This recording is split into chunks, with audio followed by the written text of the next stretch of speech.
Today on the Bourbon Bites podcast, I'm reviewing the latest release of Kentucky Senator Bourbon and letting you know how to sign up for 2 big deal bourbon lotteries.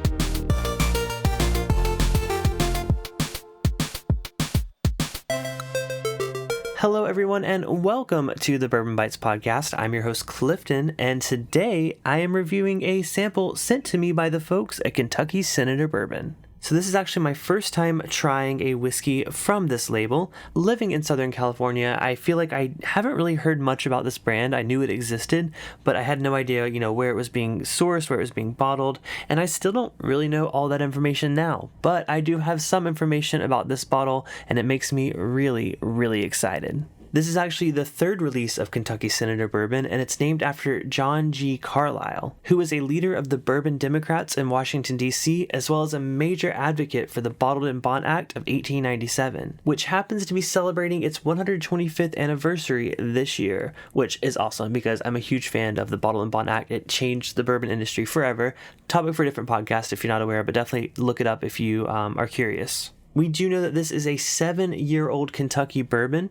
It is 107 proof, and the mash bill is 75% corn, 21% rye, and 4% malted barley. Now, that mash bill caught my eye because it sounds very familiar. It's very similar to an Indiana bourbon recipe. However, based on this press release, it says that this has been distilled and aged in Kentucky, bottled at Bluegrass Distillers in Lexington, and is being distributed by Kentucky Eagle Distributing. So, this is not MGP bourbon based on the information I have. I'm surprised to see a 7-year-old product with that mash bill in Kentucky. If I'm wrong about this, please let me know. I'm just going off of the info I have here. But if it's anywhere as good as Indiana bourbon at that age and proof, then I am very, very excited. The suggested retail price will be $120, which is pretty solid for a whiskey of this caliber based on the info I have here. But what matters most is how it tastes. So let's go and get this poured. So it looks like this is a Kentucky-only release. It's going to be available at liquor stores, bars, and restaurants throughout the state, as well as private single-barrel selections of it at Liquor Barn, Party Mart, and DEP retail outlets. If you are outside of the state like myself, you can buy it at bourbonoutfitter.com, and it's also going to be featured in the Jack Rose Dining Saloon in Washington, D.C. I haven't had the pleasure of going there, but I've heard some great things from my friends that visit there often. So with all that info out of the way, let's go ahead and give it a nose. Oh, I'm liking the nose already. To me, the most prominent thing is a orange zest. This kind of smells like a cocktail on first whiff, but it has a really nice oaky element that's also right up front with this one. Now, when I dive a little bit deeper into the nose, I'm getting a more sweet element to it. There's a note there that I don't really see often in a whiskey, and I describe it as butterscotch. It's got that sweet, buttery, caramelly goodness that you get on a good butterbeer. There's also a bit of a dried fruit note. It's not necessarily the typical dried fruit I normally get with a bourbon. It's not like those darker stone fruits. To me, this is almost like, I don't know if I want to say like apricot or apple or even like cherry, but it's like a brighter dried fruit note on the nose. I mean, based on nose alone, this smells like an amazing bourbon. I really hope it stands up on the palate, but let's find out. Cheers. Oh wow, it does indeed. Up front, this is really dry oak. You can definitely tell that the age is front and center on this bourbon. But it's not like a bitter oak. It's definitely got the drier, more dark wood notes, like an older wood. But none of the tannic notes that I sometimes get with an over-oaked bourbon. Along with that oak, there's definitely a nutty characteristic to it as well. If I were to try and narrow it down, I would actually go pistachio, which is another uncommon note. I feel like I'm finding a lot of uncommon notes on this, but they're ones that work really, really well. And after you get past the nuttiness and you go towards the finish, it's got a really long, nice, oaky finish. There's a bit of like a crust note, like a pie crust.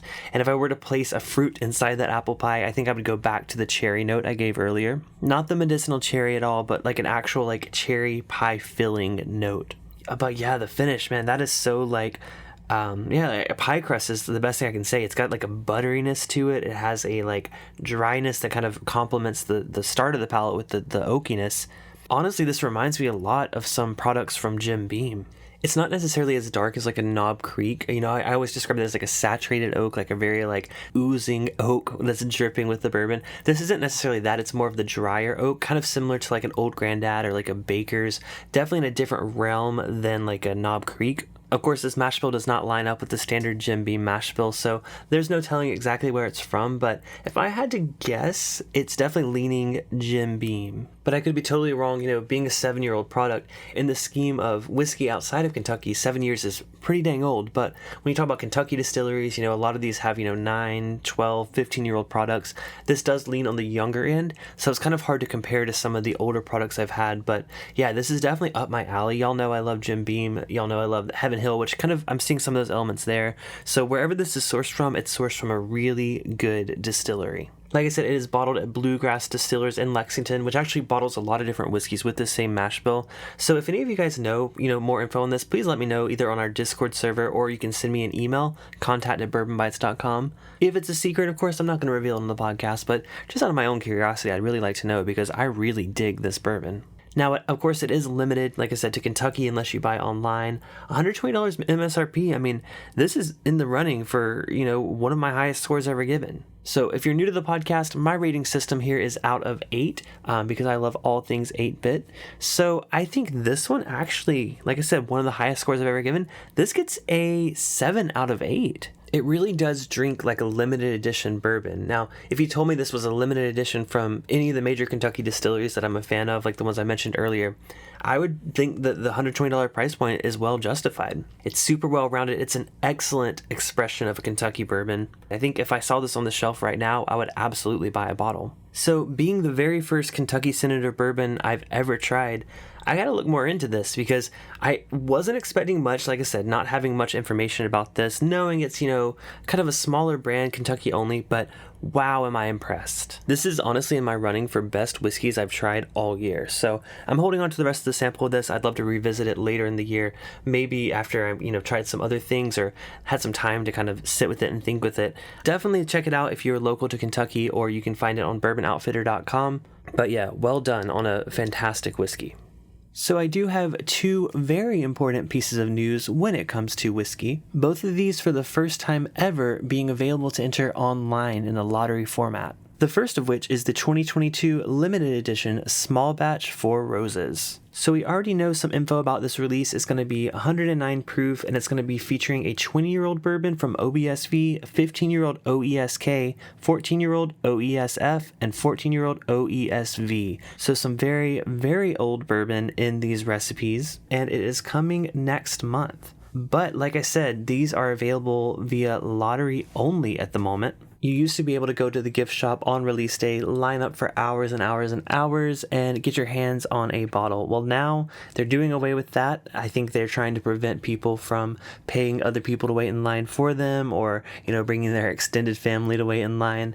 And they're limiting it to a lottery that's open only for a couple more days. So you can register to win your chance to buy this bottle from August 22nd through August 28th. So if you're listening to this podcast on release day, you have 2 more days after today to get that in. Make sure you enter if you want it. Now, the caveat is you have to go in person with an ID that matches your name to pick up your bottle. So if you're local to the Louisville area, then, good for you. But if you live in Southern California, yeah, you gotta plan a trip out there. So I talked on Discord a little bit to my community, just kind of getting some reactions to this. Most people feel like it's a good thing, it prevents people from paying people that may be homeless to actually wait in line for them, which is such a messed up thing to do. Taking advantage of people for your own gain, I just super against that. But for those of us, that wouldn't be able to make it to the gift shop anyways, the more I think about it, the more I feel like, it doesn't quite affect us. I believe these are still going to be distributed, very, very limitedly across the country. I could be wrong, but this is just replacing the typical gift shop release of these. So the actual drawing will happen on September 6th, and then you would have between September 17th and October 16th to pick up your bottle at the distillery. And like I said, got to bring your ID. You can't transfer your chance to pick up to someone else like some other distilleries do. It's got to be you. So yes, I entered for a chance to win a bottle. And when I say win a bottle, I mean win the right to purchase a bottle. Do I think I will make it out to Kentucky to pick it up? I don't know, unless I win this and the next one. And that's this year's release of Old Forester Birthday Bourbon. They are doing the exact same thing that Four Roses is doing, opening this up to a lottery that you can enter now through August 31st. So you have a little bit longer to get your name in for this one. MSRP of this one's going to be $170. It's going to be an 11-year-old release. And with this one, you have a little bit more time to pick up. So the actual drawing is going to take place on September 2nd, so just a few days after the end of the sweepstakes. And you'll have a chance to pick it up at the Louisville gift shop from September 8th through December 23rd. So several more months than Four Roses, which is great. Like I said, I've entered both. If I happen to win more than one bottle, like both bottles, I may consider a trip out to Kentucky, because one, that's kind of an expensive trip for one bottle. But, if I win two of these, it's definitely going to be worth it, I think, to make the trip out there. So like I said, only a few more days to get entered for both of these. Make sure you sign up. Even if, there's a slight chance that you can make it to pick up the bottle, I recommend entering it. You don't win unless you enter, so might as well shoot your shot. And I do have one video game update for you this week. There is some new information about the upcoming Hogwarts Legacy video game. I've talked about it on the channel before when it was first announced, but we got some more details about the different collector's editions and deluxe editions that are being released. So the game is actually available to pre-order now. You can pre-order both the standard and the deluxe edition, as well as a really awesome looking collector's edition of the game. But let's talk a little bit about each of those. So if you pre-order any of these, you get access to an onyx hippogriff mount, which looks really cool. Check out the pictures online. I'm not sure if this is something that maybe you could unlock later in the game if you don't pre-order, but it would be a wonderful way to start the game. And I know it's a game that I'm going to want, so I'm definitely going to pre-order it. Not sure which version yet. So the standard edition is available for $70 on PS5 and Xbox Series X, $60 on PS4 and Xbox One, as well as $60 on Nintendo Switch and PC. This doesn't come with any extras other than the pre-order bonus, which is the Onyx Hippogriff. The next step up is the Digital Deluxe Edition.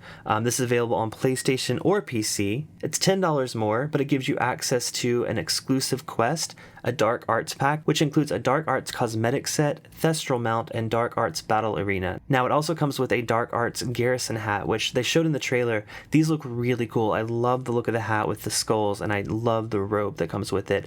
I think, those along with the Thestral mount, which I believe this is the only way you can actually get a Thestral creature in the game, is if you get the deluxe edition. They said that this is not going to be available later in the game, so this is your only way to get it. Not only that, but you get 3 days early access to the game if you get this deluxe edition, which to me as, a streamer, I think I'll definitely be picking that up because, the earlier you get a game, the earlier you can stream it, the hopefully more viewers you can get. So I am leaning towards this edition of the game. Lastly is the collector's edition. This is the one that comes with some physical merch that look really cool. First of all, you get everything mentioned before, including the pre-order bonus and the Dark Arts pack. But you also get a steelbook case for the game, a collector's edition box, and a really cool book/floating wand display piece. So you'll have to see it in action. Basically, the book plugs into the wall and it makes the wand levitate over the book.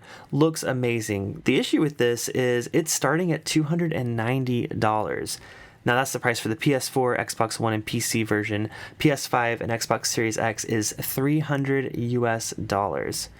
So really, you're paying for the steelbook case, which I do love steelbooks, and the floating, levitating wand book situation, which looks really cool. Not $300 cool, in my opinion. If you are an ultimate Harry Potter fan and collector, then I could see picking this up. But for me, I think I'm going to go with the Digital Deluxe version. As I mentioned last time I talked about this game, this is one of my most anticipated games in years. It's giving me the same kind of excitement that Grand Theft Auto 5 had when it first came out.